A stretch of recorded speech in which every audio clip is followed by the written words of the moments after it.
तो इस चैप्टर में जो फॉर्मूला हम सब कल देखे थे आज फिर से देखते हैं।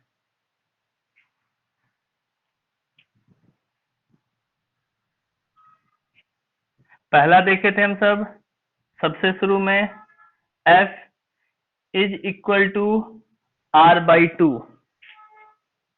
इसके बाद जो दूसरा देखे थे दर्पण सूत्र में 1/V plus 1/U is equal to 1/F। और तीसरा जो आवर्धन का फॉर्मूला था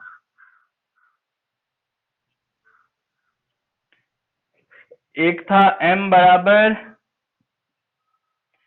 HI/HO और दूसरा था M बराबर -V/U। तो ये फॉर्मूला था। इस फॉर्मूला में से इस पर और इस पर सवाल बनाना हम सब कल ही सीख गए थे, काफी सारा क्वेश्चन बनाए थे। तो आज इस फॉर्मूला का इस्तेमाल सीखना है। तो सवाल कहता है किसी ऑटोमोबाइल में पीछे का दृश्य देखने के लिए उपयोग होने वाले उत्तल दर्पण। कल का होमवर्क भी था कि उत्तल दर्पण का उपयोग पश्च दृश्य दर्पण के रूप में क्यों किया जाता है। पता नहीं तुम सब कितना बनाए, उसको बनाए कि नहीं बनाए। और आज सवाल भी वही हो गया, किसी ऑटोमोबाइल में पीछे का दृश्य देखने के लिए उपयोग होने वाले उत्तल दर्पण की वक्रता त्रिज्या। तो सबसे पहले तो दर्पण पता चला, तरीका यही था ना। सबसे पहले हम सब दर्पण का नाम लिखते हैं, ये है उत्तल दर्पण। फिर वक्रता त्रिज्या दे दिया है, उसको दर्शाते हैं R से। और तुमको चाहे किरण आरेख हो या डायरेक्ट चिन्ह परिपाटी हो तुमको याद रखना होगा कि वक्रता त्रिज्या प्लस में होता है या माइनस में। तो ये 3.00 मीटर लिखा है, लेकिन हम केवल 3 मीटर लिखेंगे। और ये होता है उत्तल दर्पण में प्लस में, क्योंकि उत्तल दर्पण इस तरह का, वस्तु इधर और फोकस और वक्रता त्रिज्या दोनों इधर ऐसा होता है। तो आपतित किरण इस तरफ और वक्रता त्रिज्या नापने भी इसी तरफ जाना पड़ता है, दोनों सेम डायरेक्शन हो जाता है, इसलिए प्लस होता है। फिर अगर इससे आगे बढ़े, यदि एक बस इस दर्पण से 5 मीटर की दूरी पर स्थित हो, बस है दर्पण से 5 मीटर की दूरी पर स्थित, इसका मतलब हो गया कि बस ही वो वस्तु है जिसका प्रतिबिंब दर्पण को बनाना है। तो बस है 5 मीटर की दूरी पर, और तुमको मालूम है कि उत्तल हो या अवतल हो वस्तु की दूरी तो हमेशा माइनस में होती है। तो ये -5 मीटर चिन्ह परिपाटी से ही ये चिन्ह लगा रहे हैं, और कोई खास नियम नहीं है इसका। दूरी पर स्थित है, प्रतिबिंब की स्थिति, प्रकृति और साइज। देखो भी निकालेंगे तो प्रतिबिंब की स्थिति यानी दूरी निकल के आ जाएगी। जब दूरी के बारे में पता चल जाएगा तो अगर भी माइनस में होगा तो प्रतिबिंब वास्तविक और उल्टा होगा, भी प्लस में होगा तो प्रतिबिंब काल्पनिक और सीधा होगा। तो भी से ही दो चीजें पता चल गई, एक तो दूरी और दूसरा उसकी प्रकृति। लेकिन तीसरा पूछ दिया है साइज की, वो किस आकार का बनेगा। तो आकार तो हम तभी निकाल पाएंगे जब हमको HI मालूम होगा।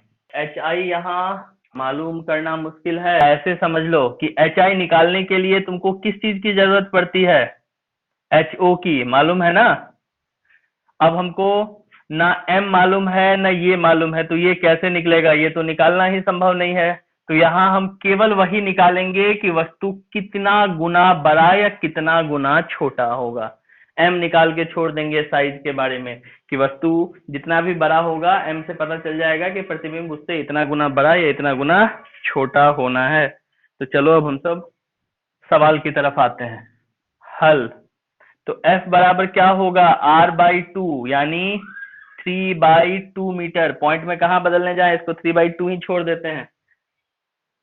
अब F मालूम हो गया, भी मालूम, सॉरी U मालूम है, तो भी निकाल लोगे। देख लो कहे हैं कि इसी फॉर्मूला का इस्तेमाल करना है, तो ऐसे भी हमको U मालूम है, F मालूम है, भी निकाल लेंगे ना। तो यहाँ लिखते हैं दर्पण सूत्र से 1/V plus 1/U is equal to 1/F। 1/V भी तो मालूम करना है, 1/U, U कितना है -5 बराबर 1/F, F कितना है 3/2 अब 3/2 है और वो भी प्लस में है तो कोई बात नहीं, 1/v प्लस माइनस माइनस 1/5, और इसके बारे में तो अच्छे से मालूम है, ये उलट जाएगा 1/1 और 2/3, तो रिजल्ट हो जाएगा यहाँ 2/3। अब इसके आगे सॉल्व करना होगा, फिर से जगह का थोड़ा सा दिक्कत। देखो 1/v बराबर 2/3 और ये यहाँ माइनस में है, इधर जाके प्लस में बदलेगा 1/5, तो ऐसे में क्या होगा, 5 या 15, 10 और ये 3, तो 1/v इज इक्वल टू कितना हो गया, 13/15। अब हमको 1/v तो चाहिए नहीं, हमको तो v चाहिए, इसके लिए हम क्या करेंगे, इसको उलट लेंगे, या तो v बराबर 15/13 मीटर, सब मीटर में ही था ना, तो इस तरह से तुम्हारा v पता चल गया, और v के प्लस होने से क्या पता चल गया कि प्रतिबिंब काल्पनिक और सीधा बन रहा है। बोले थे ना, माइनस होगा तो उल्टा होगा, प्लस होगा तो सीधा होगा, उल्टा होगा तो वास्तविक होगा, और सीधा होगा तो काल्पनिक होगा। तो इस तरह से ये सीधा हो रहा है क्योंकि प्लस में है, और सीधा है इसलिए काल्पनिक है। अब दूसरा बच गया m निकालने का। अब m बराबर, देखो HI/HO, यानी ये वाला तो हम यूज कर ही नहीं सकते हैं, m मालूम करना है और इन दोनों में से कुछ भी मालूम नहीं है, तो फिर दिक्कत हो जाएगा, इसलिए हमको फॉर्मूला चाहिए ये वाला, -v/u, जगह का किल्लत हो गया, -v, यानी माइनस और v अभी भी निकला है 15/13 और बाई u कितना है, तो ये खुद भी माइनस में होता है, -5, ये और ये कट गया, तो इस तरह से क्या हो जाएगा, 15/13 इंटू 1/5, 5 या 15, यानी 3/13, या इसको अगर पॉइंट में बदलना चाहो तो क्या होगा, भाग करके देखना होगा, 0, 13 दूना 26, 26 4 30, 13 तिया 39, ये हो गया। और इसके बाद तब भाषा लिखा जा सकता है कि अतः प्रतिबिंब दर्पण से 15/13 मीटर की दूरी पर काल्पनिक और सीधा तथा 0.23 गुना आवर्धित बनेगा। देखो क्या दिया है,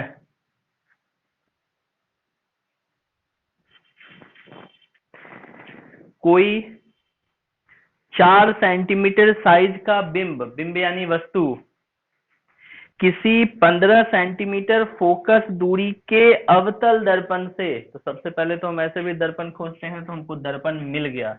अब हम लिखेंगे दर्पण, ये होगा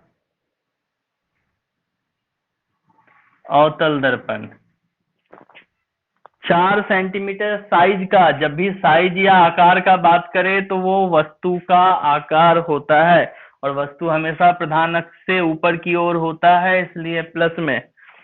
साइज का बिंब यानी वस्तु किसी 15 सेंटीमीटर फोकस दूरी के अवतल दर्पण का फोकस दूरी बोल रहा है 15 सेंटीमीटर, और अवतल दर्पण का फोकस दूरी प्लस होता है या माइनस। कितनी बार डायग्राम बनाए, चिन्ह परिपाटी याद रखो या डायग्राम दिमाग में याद रखो। अवतल दर्पण का फोकस दूरी माइनस होता है, अवतल दर्पण से 25 सेंटीमीटर की दूरी पर रखा जाता है, यानी जो वस्तु दर्पण के सामने रखी हुई है वो कितनी दूरी पर है, 25 सेंटीमीटर, तो वस्तु की दूरी हो गई 25 सेंटीमीटर, और वस्तु की दूरी तो कभी प्लस होता ही नहीं है, जब भी होगा माइनस। दर्पण से कितनी दूरी पर किसी पर्दे को रखा जाए ताकि स्पष्ट प्रतिबिंब प्राप्त हो। अब यहाँ सवाल समझो, जब हम तुमको वास्तविक प्रतिबिंब के बारे में बता रहे थे, तो अवतल दर्पण में जब पता चला था कि वास्तविक प्रतिबिंब बनता है, तब तुमको ये कहे थे कि ये प्रतिबिंब दर्पण के अंदर नहीं बनता है, ये प्रतिबिंब दर्पण के बाहर बनता है, और बाहर किसी पर्दे पर बनता है, मतलब तुमको पर्दा लगाना होगा। तो कहता है कि इस स्थिति में भी हमको प्रतिबिंब चाहिए, पर्दा कहाँ लगाया जाए, तो जो प्रतिबिंब की दूरी होगी वही पर्दे की दूरी होगी। तो देख लो, हम सब पर्दे की दूरी निकालने की कोशिश करते हैं, तो यहाँ पर्दे के लिए नहीं, हम प्रतिबिंब के लिए ही क्वेश्चन मार्क लगाएंगे। और फिर पूछा है प्रतिबिंब की प्रकृति और साइज ज्ञात कीजिए। इस बार HO दिया हुआ है, तब अगर साइज मांग रहा है तो हम साइज निकाल सकते हैं, तब हम HI निकाल सकते हैं। अगर ये ना दिया होता तब फिर हमको सिर्फ M निकाल के ही काम चलाना पड़ता, जैसा पिछले सवाल में कर रहे थे। पता चल गया? इतनी सारी बात बनाना शुरू करें। चलो, सबसे पहले तो देख लो, F मालूम है, U मालूम है, सीधे सीधे V निकाल लेंगे, और जिस सूत्र से निकालेंगे उस सूत्र का नाम है दर्पण सूत्र, mirror formula. 1/V plus 1/U is equal to 1/F। 1/V छोड़ो, 1/U कितना है? -25। यूनिट पहले ही मिला लेना, सबका सेम है कि नहीं, नहीं तो फिर चेंज करके तैयार रहना। तो इस तरह से हो गया 1/V माइनस 1/25 बराबर -1/15। ये माइनस है, उधर जाके प्लस हो जाएगा। 1/15 और प्लस 1/25, इधर तो माइनस है, दिख रहा है ना नीचे। 1/V, दोनों का एलसीएम लेंगे, 15 और 25 का क्या हो जाएगा? 75। 75, 15 पचे 75 और 25 तिया 75। तो इस जगह ना 1/V इज इक्वल टू हो गया, प्लस माइनस माइनस यानी घटाना पड़ेगा, 5 3 यानी 2, -2/75। उलट लो तो V बराबर -75/2 सेंटीमीटर, या फिर पॉइंट में बदलना चाहो तो -2 तिया 6 और 2 सते 14, फिर 2 पंचे 10 सेंटीमीटर। तो ये तो प्रतिबिंब की दूरी हो गई। माइनस बना है मतलब जिस ओर वस्तु है उसी ओर बना है, यानी वास्तविक और उल्टा बना है। तो ये बातें तो पहले ही क्लियर थी कि वास्तविक बनना है, क्योंकि पर्दा मांगा जा रहा था। अब दूसरा बच गया है ये। अब M बराबर HI/HO लिख तो हम देंगे, पर घोटाला क्या हो जाएगा? M मालूम नहीं है, HI मालूम नहीं है, एक HO मालूम है, एक मालूम है और 2 मालूम नहीं है, तो ऐसे भी मेरे किसी काम का नहीं रहा ये फॉर्मूला। तब पता है हम क्या करेंगे? तब M के बदले हम अभी ये लिखे हैं और अब M के बदले ये भी लिख देंगे, यानी ऐसे तुलना कर देंगे, एक तरफ -V/U और एक तरफ HI/HO। M का जो 2 वैल्यू था दोनों को आपस में बराबर दिखा दिए, और उसके बाद मान रखेंगे। V का मान है -37.5, हालांकि फ्रैक्शन में रख सकते थे पर बेहतर है। U का मान है -25। HI निकालना है, उसको छोड़ दो, और HO 4। सॉल्व करते हैं ये, और ये तो खत्म हो गया, बाकी कटा के देखे। 5 से 5 सते 35, ये ना होगा, 2 बचेगा, 35 पचे 25, और फिर कट जाएगा 15 पचे 75। मतलब एक बार में हम 25 से कटा सकते थे ना, कोशिश नहीं की है। चलो, तो ये हो गया -1.5 इंटू 4 बराबर HI, यानी HI बराबर हो गया -6 सेंटीमीटर। 15 चौका 60 होता है, 6.0 यानी 6 सेंटीमीटर। तो देख लो, इस तरह से तीनों चीजें आ गई। अब सवाल को टुकड़े में पूछता है कि प्रतिबिंब की प्रकृति और साइज बताएं। तो सबसे पहले प्रतिबिंब की दूरी, प्रतिबिंब कहां बन रहा है दूरी बता देते हैं। कितनी दूर? वस्तु माइनस आ गया इसलिए लिख रहे हैं वस्तु की ही ओर, वस्तु की ही ओर कितनी दूरी पर? 37.5 सेंटीमीटर की, 37.5 सेंटीमीटर की दूरी पर। समझ रहे हो इस चीज को ना? माइनस आया मतलब वस्तु की ही ओर बना है, प्लस आता तब दूसरी तरफ बनता। दूसरा क्या था, प्रतिबिंब की प्रकृति पूछी जा रही है। तो प्रकृति कैसा हो गया, माइनस से ही पता चल गया होगा, माइनस है मतलब उल्टा है, और उल्टा है तो वास्तविक है, वास्तविक और उल्टा। और आखिरी क्या है, पूछा गया था साइज, साइज लिखो या आकार लिखो। तो आकार कितना बड़ा बना है, 6 सेंटीमीटर ऊंचाई का।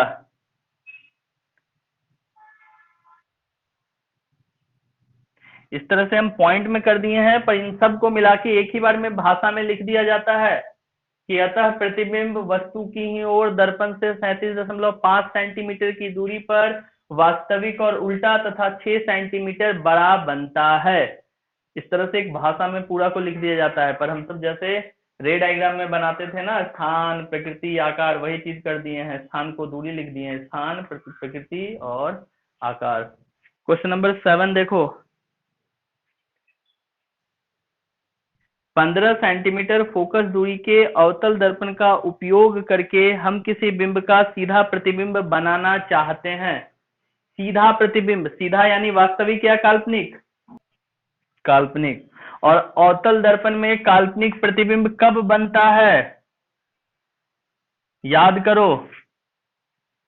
अगर वो मेरा वाला टेबल भरे हो गए ना तो याद होगा, जब वस्तु अनंत पे था तब प्रतिबिंब यहीं बन जाता था, जब वस्तु यहां था तब प्रतिबिंब यहां बनता था, वस्तु यहां तो प्रतिबिंब भी यहां, फिर जब वस्तु इस जगह आता था तो प्रतिबिंब इधर भाग आता था इसके पास, वस्तु जब यहां आता था तो प्रतिबिंब अनंत पे कहीं जाके बनता था। तो इन सारी स्थितियों में प्रतिबिंब उल्टा ही बनता था, सीधा तो बनता ही नहीं था, मतलब वास्तविक बनता था, काल्पनिक कभी नहीं बनता था। काल्पनिक प्रतिबिंब केवल एक ही बार बनता था इसमें, जब वस्तु फोकस और ध्रुव के बीच होता था, ये वाला स्थिति। बाकी किसी स्थिति में काल्पनिक प्रतिबिंब यानी सीधा प्रतिबिंब नहीं बन रहा था। तो सवाल वही कहता है कि हमको 15 सेंटीमीटर फोकस दूरी वाले 15 सेंटीमीटर फोकस दूरी वाले किसी अवतल दर्पण से सीधा प्रतिबिंब चाहिए। सीधा प्रतिबिंब तो इसमें इसी तरफ बनता है और इस तरफ तब बनता है जब वस्तु इसके और इसके बीच हो। तो पूछता है कि बिंब यानी वस्तु का दर्पण से दूरी का परिसर क्या होना चाहिए। वो एग्जैक्ट दूरी नहीं पूछ रहा है, वो पूछ रहा है कि कितने दूर तक दूरी को तुम रख सकते हो। तो 0 से लेके 15 के बीच, इस बीच तुम वस्तु रखोगे मतलब तुम ध्रुव और फोकस के बीच वस्तु रखोगे, और जब इसके बीच तुम वस्तु रखोगे तो तुम्हारा जो प्रतिबिंब होगा वो काल्पनिक बनेगा और सीधा बनेगा। ये सीधा बनने का बात पूछ भी रहा है। तो समझ गए ना, परिसर क्या हो जाएगा, परिसर हो जाएगा 0 से 15 सेंटीमीटर के बीच, क्योंकि इसके बीच अगर वस्तु रख दिया गया तो प्रतिबिंब सीधा बनेगा। फिर कहता है प्रतिबिंब की प्रकृति कैसी है। तो अभी अभी तो वो खुद ही बोला था कि सीधा प्रतिबिंब बनना है, और सीधा प्रतिबिंब कैसा होता है, काल्पनिक। तो प्रतिबिंब की प्रकृति हो जाएगी काल्पनिक।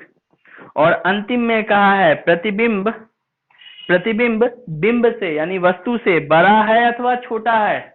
तो यही तो एक केस है जहां वास्तविक प्रतिबिंब काल्पनिक प्रतिबिंब वस्तु से बड़ा बनता है। तो जवाब हो गया बड़ा। इस स्थिति के लिए प्रतिबिंब बनने का किरण आरेख बनाइए। तो किरण आरेख तो हम सब कितनी ही बार बना चुके हैं, पर सवाल कह रहा है तो हम सब फिर से बनाएंगे। ठीक है, तो हम सब पहले डायग्राम बनाएंगे और तब उसके सवालों का जवाब देंगे, ताकि दोनों चीज सामने सामने दिखे। तो उत्तर देख लो क्या हो जाएगा। सबसे पहले हम सब किरण आरेख बनाते हैं, जवाब उसके बाद दे लेंगे। किरण आरेख, ये हो गया अवतल दर्पण, यहाँ है F, यहाँ है C, इस जगह स्थापित कर दिए वस्तु को। अब वस्तु आपतित किरण इस तरह से चली गई, टकराने के बाद फोकस से लौटना है इसको, और एक जो कि सीधे ध्रुव पर जाएगी, परावर्तन के बाद उसी मान का कोण बनाता हुआ, लौटना पड़ेगा। इस स्थिति में चूंकि इस दोनों के बीच की दूरी लगातार बढ़ती जा रही है तो देखने वाले को क्या लगेगा, प्रकाश की किरण पीछे कहीं मिली थी।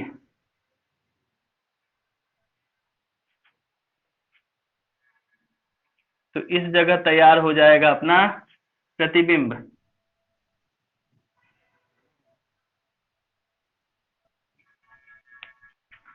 तो ये किरण आरेख हो गया वस्तु ए बी, प्रतिबिंब ए डैश बी डैश।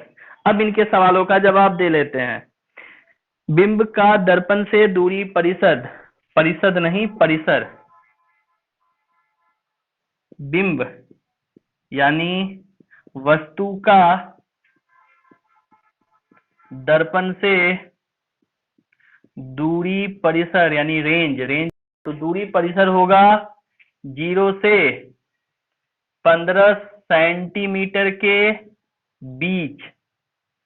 ना तो 0 पर रख सकते हैं ना 15 पर रख सकते हैं, 0 से 15 के बीच रखना पड़ेगा, ये है परिसर। प्रतिबिंब की प्रकृति क्या होगी, प्रतिबिंब की प्रकृति कैसी है वो तो खुद ही सीधा बोल चुका है, तो बाकी बात लिखना मुश्किल थोड़ी ही है। क्या लिखेंगे, काल्पनिक और सीधा।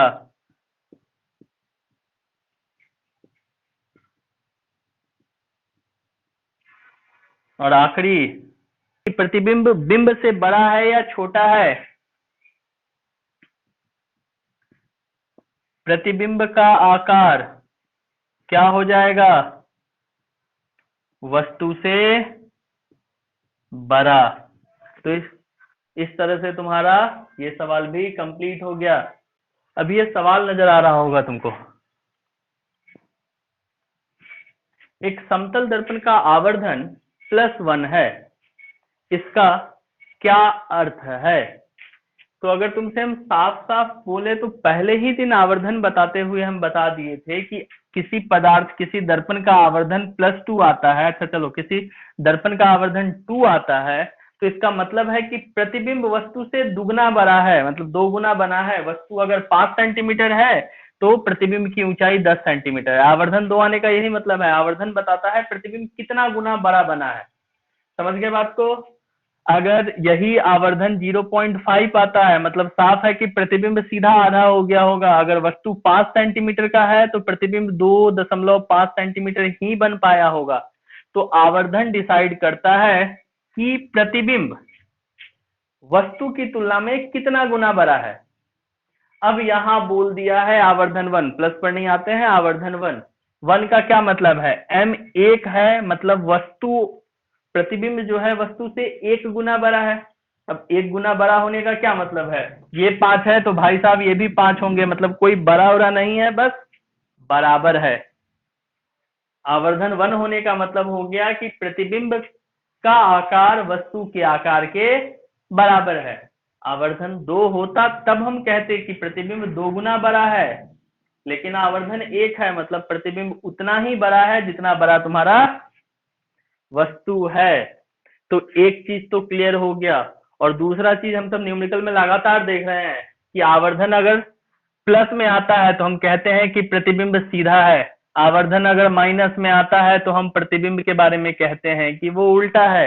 ये चीज तो तुलना कर चुके होगे अब तक। और जो सीधा होता है वो कैसा होता है, वो होता है काल्पनिक, और जो उल्टा होता है वो होता है वास्तविक। तो सारे सवालों का जवाब मिल गया। समतल दर्पण में बने प्रतिबिंब का, यानी एक समतल दर्पण का आवर्धन +1 है, यानी उसमें जो प्रतिबिंब बन रहा है उसका आवर्धन +1 है। तो इसका अर्थ हुआ कि समतल दर्पण में बना प्रतिबिंब की आकृति या प्रतिबिंब का आकार वस्तु के आकार के बराबर होगा और प्रतिबिंब सीधा तथा काल्पनिक होगा। जवाब मिल गया ना इस चीज का।